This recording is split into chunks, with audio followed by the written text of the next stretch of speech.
won't. All of you promised dying people. Dying people!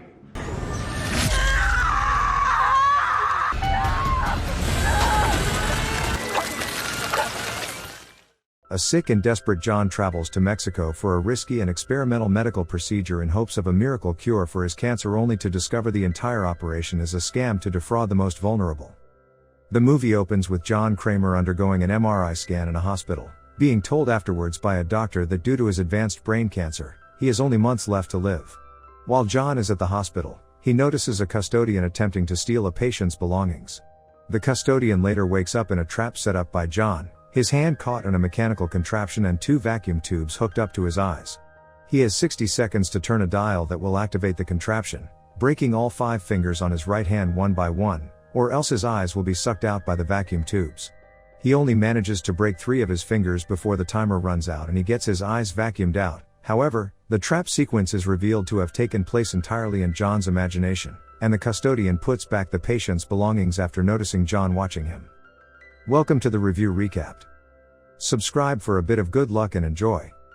At a support group meeting for cancer patients, John comes across Henry Kessler, who claims to have terminal cancer and vows to keep fighting it until the end.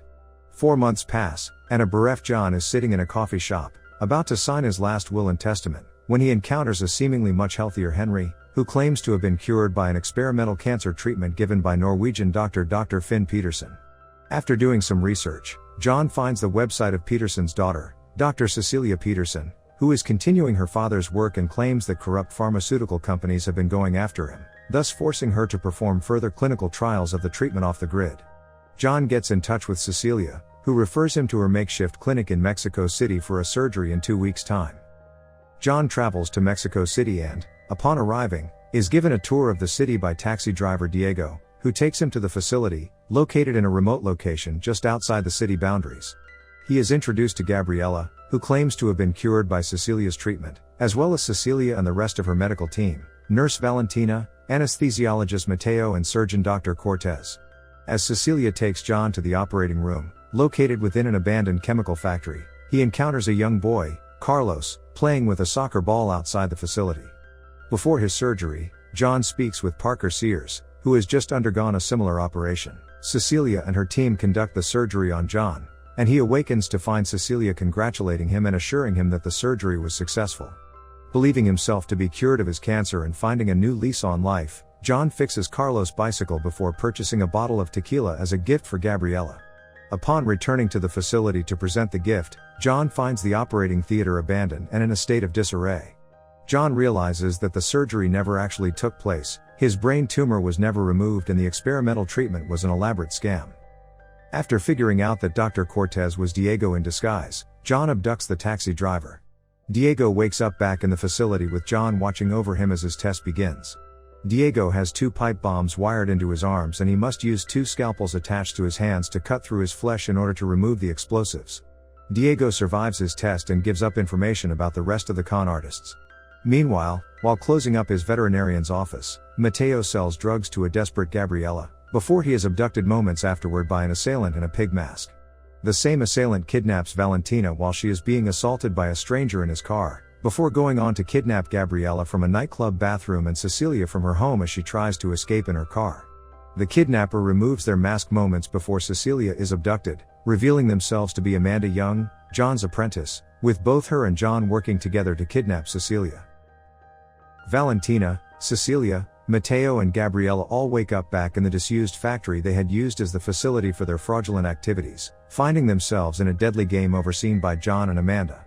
Valentina is the first to be tested, tasked with amputating her own leg with a Gigli saw and extracting an amount of bone marrow from her body. While she succeeds in cutting off her leg, she fails to extract the bone marrow in time and is subsequently decapitated by a wire. Cecilia's phone, located on a trolley, starts ringing, but is out of reach from everyone. Cecilia then disembowels Valentina's corpse and uses her intestines as a rope to pull the trolley close enough to reach her phone, making a call to someone and revealing she's been kidnapped but being interrupted when Amanda gives her an electric shock. Amanda, having struggled with drug addict herself in the past, expresses apprehensive over the prospect of Gabriela being tested. Mateo is the next to be tested, being tasked with cutting into his own skull and removing a piece of his own cerebral tissue and place it into a container of enzyme fluid in order to deactivate his trap. He removes a piece of brain matter successfully, however, it is not dissolved by the enzyme in time to release him, resulting in his death when a mask closes around his face and burns it. During the games, Parker returns to the compound, armed with a gun and demanding his money back after realizing the operation was a scam. As he navigates through the building, he is found by John and Amanda and is then chained up to a chair and made to watch the tests unfold. Gabriella is suspended in the air from shackles around her wrist and her ankle and put before an X-ray machine that will burn her flesh. To free herself, Gabriella must use a sledgehammer to break her wrist and ankle. She does so, and falls to the ground, heavily injured but still alive. John orders Amanda to take Gabriella to the hospital, but before she can, Parker holds the two of them at gunpoint and demands them to free Cecilia. As they unchain Cecilia, she shares a kiss with Parker before revealing that he was in on the scam from the beginning and that he was the one she had called on her phone, killing Gabriella by snapping her neck, which leaves Amanda distraught. Cecilia and Parker force John into one of his own traps at gunpoint, chaining him up in the same place Cecilia was in. Before she can do the same with Amanda, she hears Carlos playing with a soccer ball outside the facility again and takes him inside, chaining him up opposite John and wanting John to witness someone completely innocent meet their death in one of his traps, all while John pleads with them to stop what they're doing. The trap activates itself, revealing itself to be a seesaw-like contraption that begins to waterboard the two of them with blood. The two of them can pull levers to tilt the seesaw in their direction and thus bear the full brunt of the blasts, and John forces himself to endure non-stop blood boarding in order to ensure Carla's safety.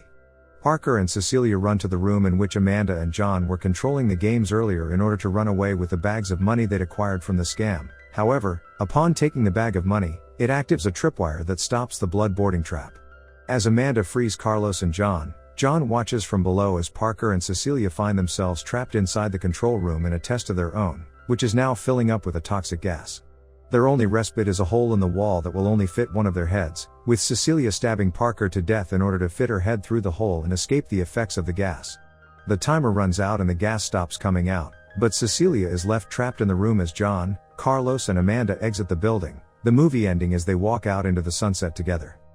In the ending scene we see, John and another apprentice of his, Detective Mark Hoffman, are overseeing Henry in a disused industrial bathroom, as seen in Saw, placing him in a trap intended to disembowel him. Hope you enjoyed it. Thanks for watching.